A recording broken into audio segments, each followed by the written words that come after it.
My sister-in-law Tiffany worships at the altar of scientific parenting. She practically raises her son with a tape measure glued to her hand. When my nephew Braden came up just a fraction of an inch short on her spreadsheet, she panicked. Her immediate solution? Dragging the kid to get human growth hormone injections. In my past life, I tried to be the voice of reason. I warned her that blindly injecting hormones could cause his growth plates to fuse too early, trigger premature puberty, and actually end up stunting him forever. I told her to save the money and just let the kid play outside and eat right. Scared off by the high cost, she eventually compromised and dropped it. But years later, when an adult Braden got brutally rejected by a 5'9" stunner he was chasing, Tiffany twisted the knife. She told him, "That girl only rejected you because you're short. If your Aunt Jenna hadn't stopped me from getting you those treatments back then, you'd be 6'2" right now. Women would be throwing themselves at you." It was a ridiculous lie, but Braden soaked it up. Fueled by misplaced resentment, he tricked me into eating peanut powder, knowing full well I was deathly allergic. When I opened my eyes again, the darkness of death was gone. I was back. Back to the exact day Tiffany announced she was taking him for the shots. This time, I just waved my hand dismissively. "You guys are his parents and grandparents. Why are you asking me?" The suffocating sensation of my throat closing up vanished instantly. Clang. My spoon hit the edge of the casserole dish, the sharp noise snapping me back to reality. I looked around. The smell of meatloaf and tension hung in the air. I was back. I was reborn on my nephew's 6th birthday. My sister-in-law Tiffany was dishing out sides while preaching her biohacking parenting gospel. She was obsessed with raising the perfect specimen. According to her, my nephew Braden was a masterpiece of genetic engineering and strict scheduling. His height and weight were tracked on spreadsheets like he was a prize hog at the county fair. Suddenly, her eyes widened. She dropped the serving spoon, completely ignoring Braden, who was reaching for a roll,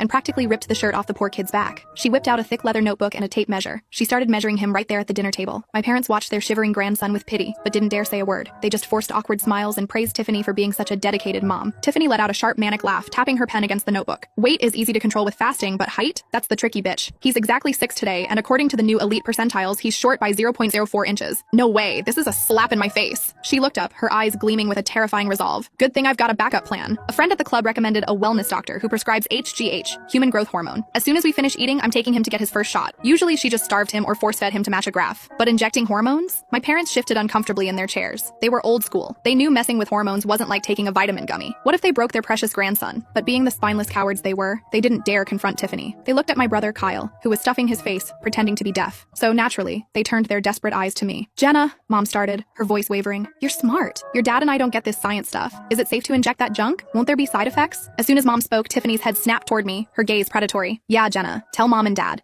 Tell them how human growth hormone is a miracle. It's science, right?" Hearing Tiffany's shrill voice triggered the memories of my violent death. In my last life, when Tiffany proposed this insanity, I spoke up. I did it out of love for Braden. My brother and his wife weren't exactly giants. They were average. But Tiffany was a control freak. If Braden gained an ounce, she'd starve him the next day. It was child abuse disguised as optimization. Back then, I pulled up medical articles on my phone. I warned her about the risks. Bone fusion.